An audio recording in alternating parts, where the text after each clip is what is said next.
Good evening and welcome to Black News Tonight. I'm Marc Lamont Hill. Bill Cosby has been released from prison. The Pennsylvania Supreme Court overturned his sexual assault conviction earlier today. Cosby had served more than 2 years in a state prison after saying he'd rather serve the maximum of 10 years of his sentence than express any remorse over a 2004 encounter with accuser Andrea Constand.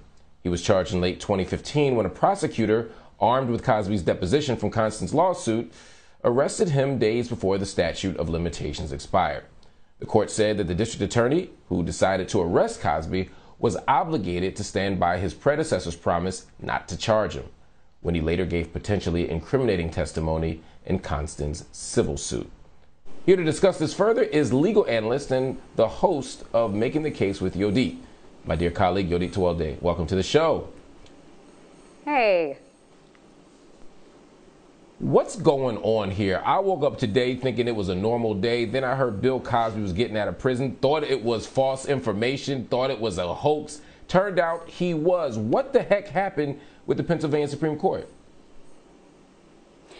So essentially, a court of 7 judges, 4 agreed that the conviction for Cosby in the assault of Andrea Constand should be overturned because of the promise that Bruce Castor, the former DA, made with Bill Cosby, and to Bill Cosby's own detriment. It was because of that criminal protection, essentially, that he was able to freely speak and testify in the civil lawsuit that you mentioned earlier, where he admitted that he drugged women, including Andrea Constand, to have sex with them.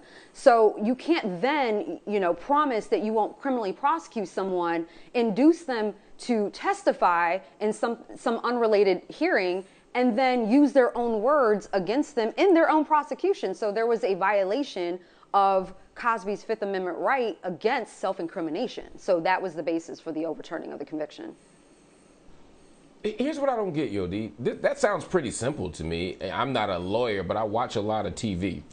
And it seems to me that this is basic stuff, right? If you say you can't be prosecuted or even charged, and then you charge me, I shouldn't go to prison. Why did it take so long? Why did they take a 2-year prison sentence for it? And why did it take it to go to the Pennsylvania Supreme Court to get this kind of outcome?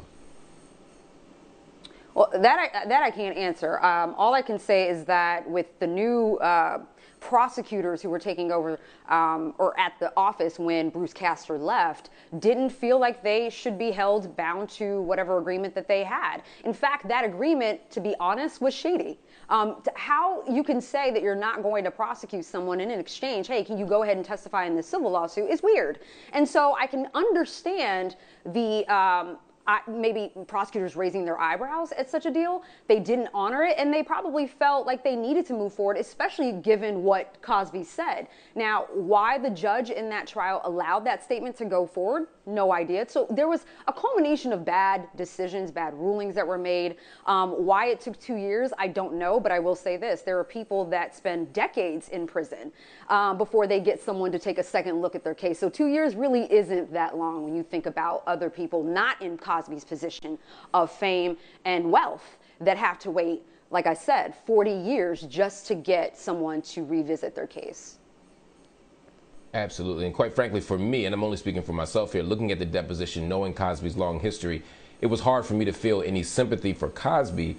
At the same time, we do understand, as you pointed out, that many people are in a similar boat. One of the key things here that I saw on Twitter that I was pushing back against and others were pushing back against is the idea that Cosby has been proven innocent, that he has been exonerated. I understand that he's legally no longer guilty, and I guess to that extent, I guess if you're innocent until proven guilty, but at the level of facts, no one is claiming that Bill was framed or he was set up. They're simply saying that the conviction is vacated. Is that right?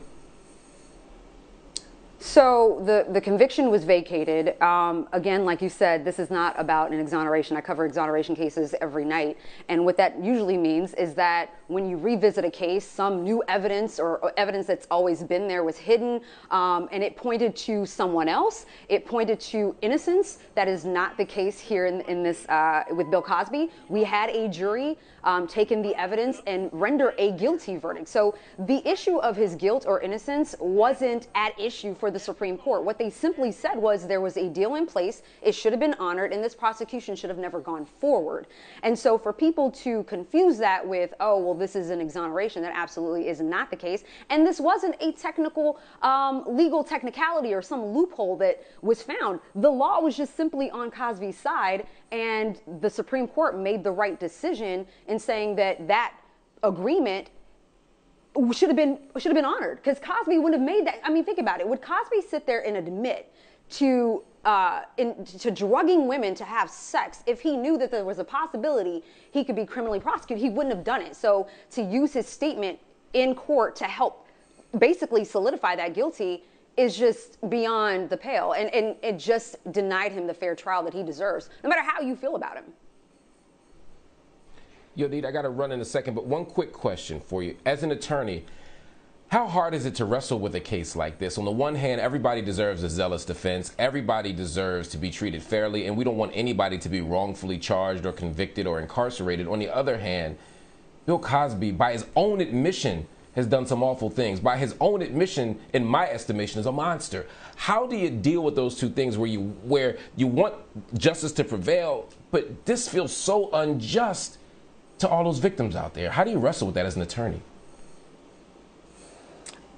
You know, it's hard, and I understand why people are approaching this emotionally. We have to lay blame where it should be laid, and that is with the prosecution. There is so much prosecutorial misconduct in this country that goes it doesn't get the attention that we should give it, and I think the blame should be squarely on the prosecution. They screwed up. They dropped the ball in this case. But to say that Bill Cosby still deserves to be in jail is a slippery slope, because there are so many people in his position that are actually innocent, that in a heartbeat we'd advocate for their freedom.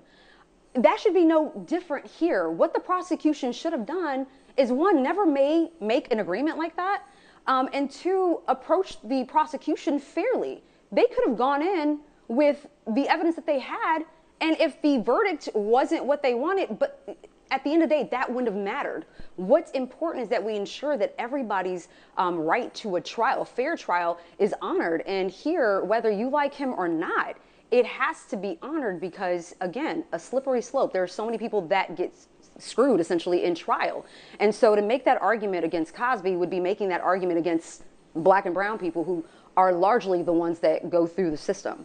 So, you know, maybe I'm talking like a lawyer here, but it was the right decision. There's nothing we could do about it, but I think moving forward, we should be better at really holding prosecutors accountable. Absolutely. Yodit, thank you so much for joining me. And I know you'll be covering this thoroughly. You'll be breaking this all the way down on Making the Case right after Black News Tonight at 9 p.m. Thank you for joining me. And thanks for taking some time out for your